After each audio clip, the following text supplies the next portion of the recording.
Okay. So here at the Trinity Site in New Mexico on the White Sands Missile Range. That's where the site's located, and it's only open twice a year. I'll have those dates somewhere around here, but I know I'm here April 2nd, which is the first Saturday of April. That's usually when they do it for the springtime open house. But yeah, this is actually my third time being here. And it's always an experience. I think everyone should check it out when they have the time or the inclination. It's pretty cool being on this site. It's a pretty big piece of history. But anyway, let's get out there. Let's check out this place. If you want to take a picture, sir, all you have to do is just take it. I'll remember that, man. It's going to make you famous. Make you famous. I appreciate that.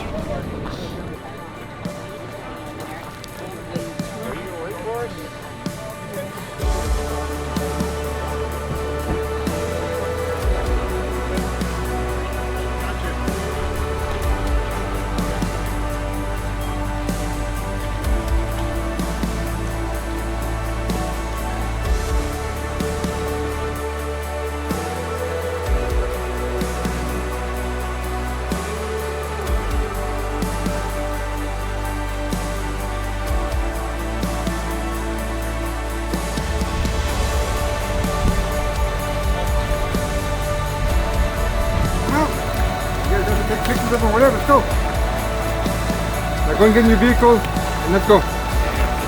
Your tour is done.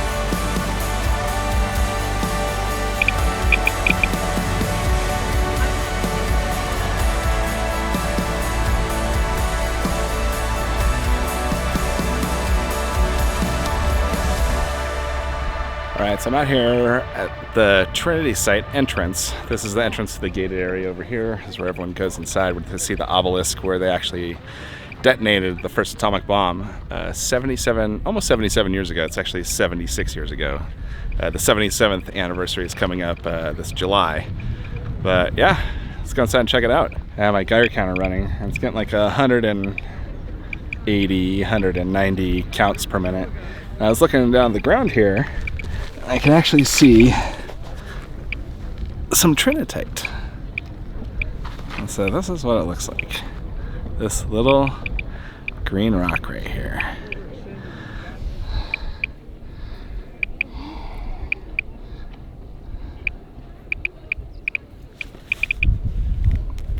Let's see how radioactive it is.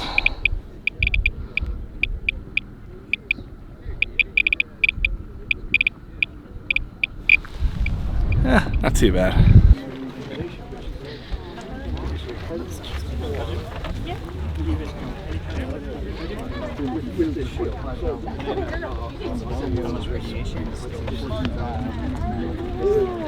It's funny, these people are waiting in line to see Trinitite when they could just look down on the ground and find it here. Pretty hilarious. But I guess if you don't know what you're looking for, it's kind of hard to see it. Just remember, the removal of Trinitite is illegal. You can actually buy it online. Oh, there are people that sell it online, but it's hard to know if it's legit or not. I have no information. I've never tried to buy it online. I know it's a little rough because you don't know if it's like genuine Trinitite or it's people going to pass it have off. plutonium and uranium in it, correct? No, the device here was a plutonium weapon. Okay. So there wasn't any uranium in it.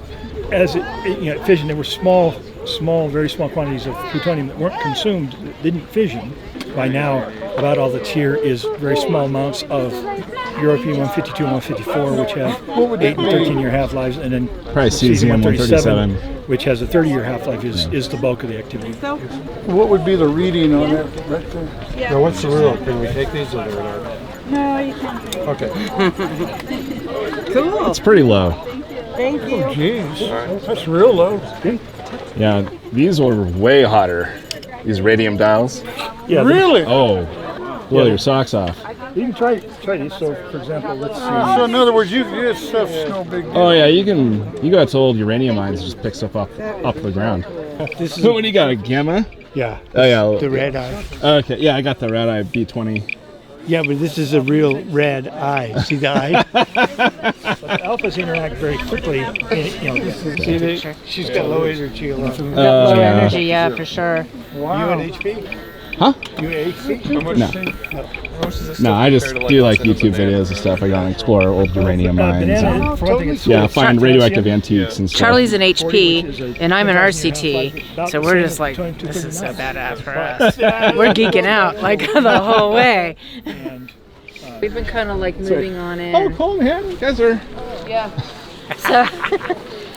That's awesome. Oh wow, those two people were actually from Los Alamos. That's kind of strange, but pretty cool. Never know who you'll run into out here.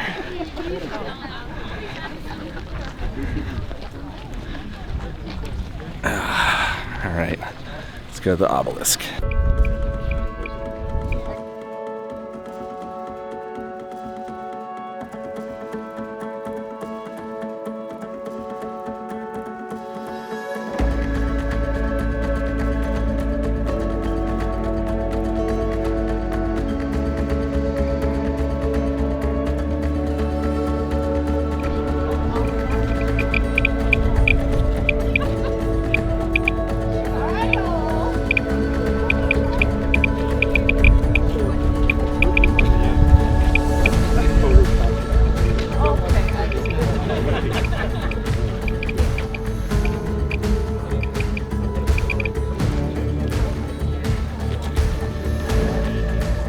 So right here at this location, I'm getting around 325 counts per minute, which isn't too bad. It's about 10 times above background radiation.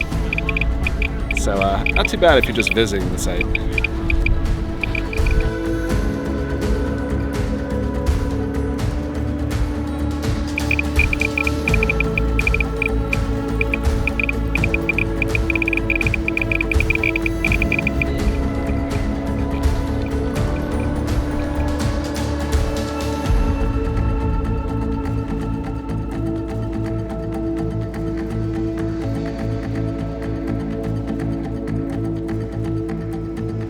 I know, I mean, I've been in uranium mines that are a lot more radioactive than this place. But it's a different type of isotope that's here. Because here, there's cesium-137. It's one of the longest fission products that a nuclear bomb is going to produce. That would still be around today, 76 years after this bomb detonated. So that's pretty cool being out here, though. I mean, a lot of people are like, well, what are you going to see out here?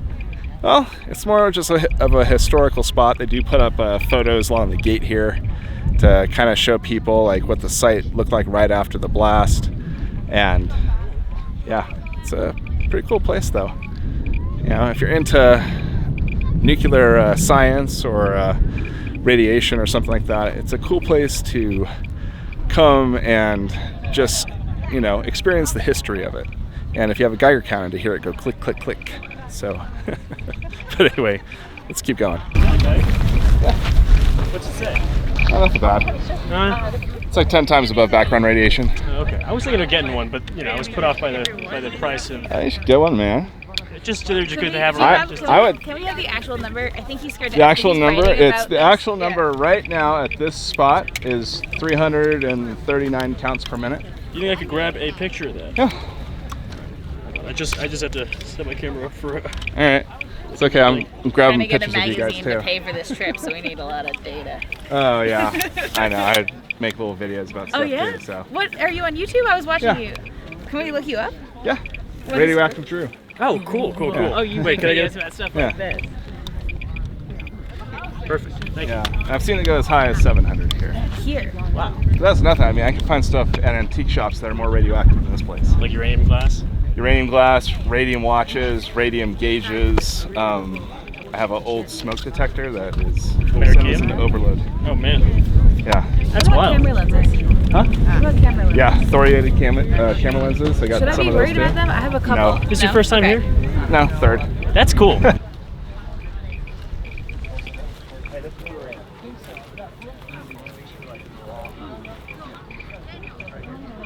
Got the cup holders. They laugh at that cup holder.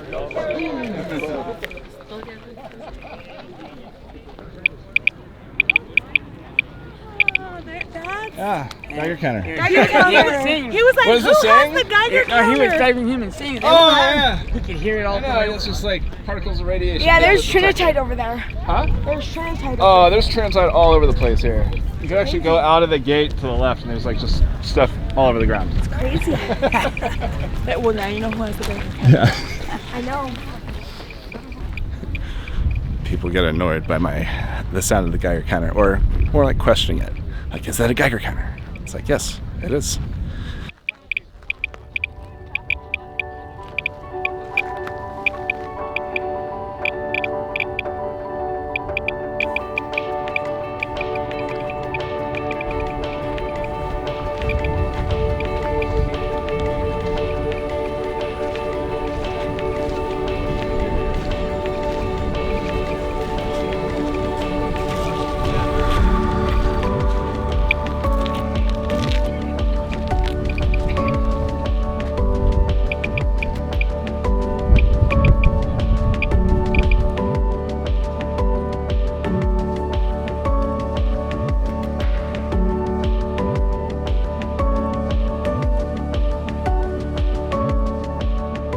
Okay, that was a nice little look around the Trinity site, the actual ground zero site, but now they actually have the McDonald house, which that's where they had the plutonium core there and assembled it for this test and then brought the whole bomb over to this area. And so it'd be kind of a cool place to check out. It's not as cool as the Trinity site, you know, the actual obelisk and stuff being radioactive everywhere, but it's got a little bit of history to it. So I'm gonna cruise over there, maybe stop by this radiation tent again and harass those guys a little bit and see what else we find.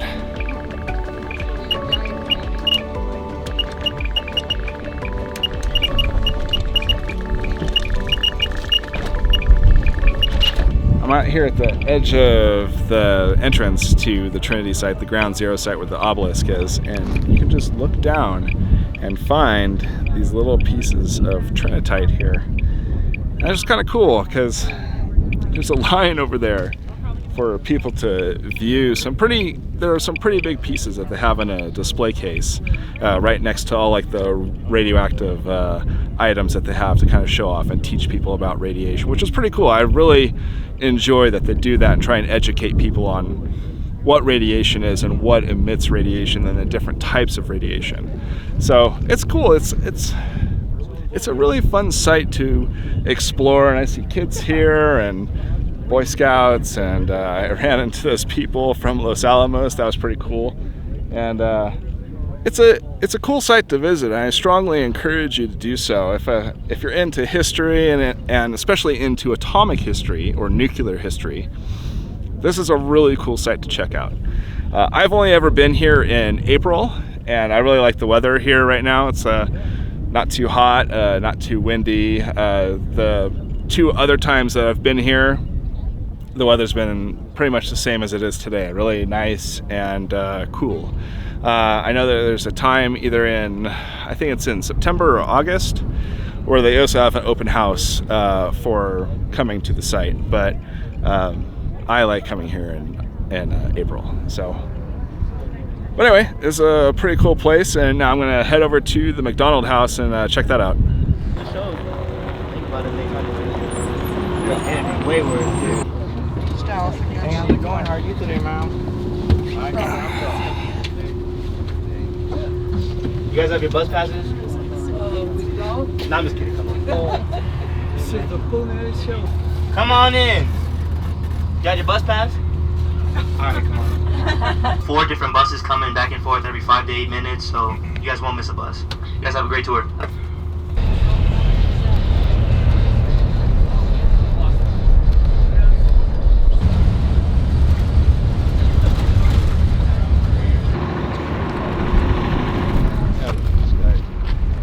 Out at the McDonald house. This is where they assembled the plutonium core.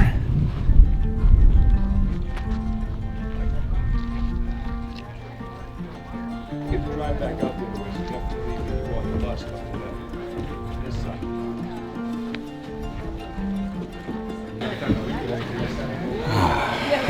The plutonium room. Popular spot.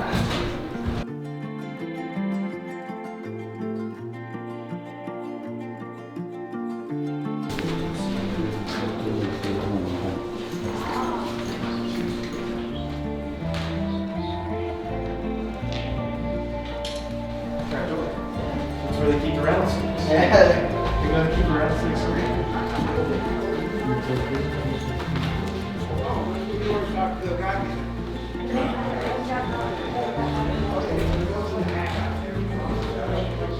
Creative. Well, and I always thought it was strange when you think about it. The bomb that ended the war with Japan was assembled in a house built by Germans before the war. That's kind of ironic, isn't it? It is. Yeah, it's like... I like the twist. I do too. Let's pick a twist. I'm telling you, you can make a twist out of everything if you twist hard enough. So, Very interesting. Okay. right there. And then he had the plumbing put in for water. And then you added the 2 rooms to give Mama indoor plumbing. Because when you're out in the middle of nowhere, you gotta keep your wife happy. And then the cistern was a several thousand-gallon cistern. Right. Collected all the rainwater off the roof, but it actually went to a carbon particle filter. Oh, wow. Before it went into the cistern. Ingenuity again. I'm telling you. Yeah. So it made really it drinkable. Yeah, and it should be called the Snyder McDonald Ranch, but we know so little about the Snyders. Schmidt sold it to Snyder's when he got sick. So when he got sick, he sold the ranch and moved to Florida. Where, I don't know. But then the Snyder sold it to the McDonald's who did all the additional work. Wow. At one point, this ranch ran 12,000 sheep and 1,000 head of cattle.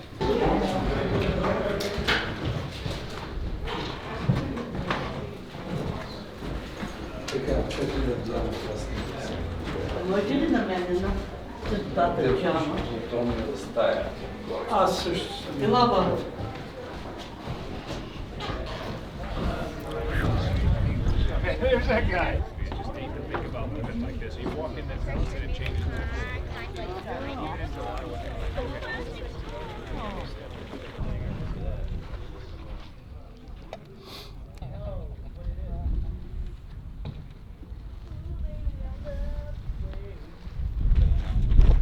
All right, so that's going to do it for the McDonald house and the Trinity site.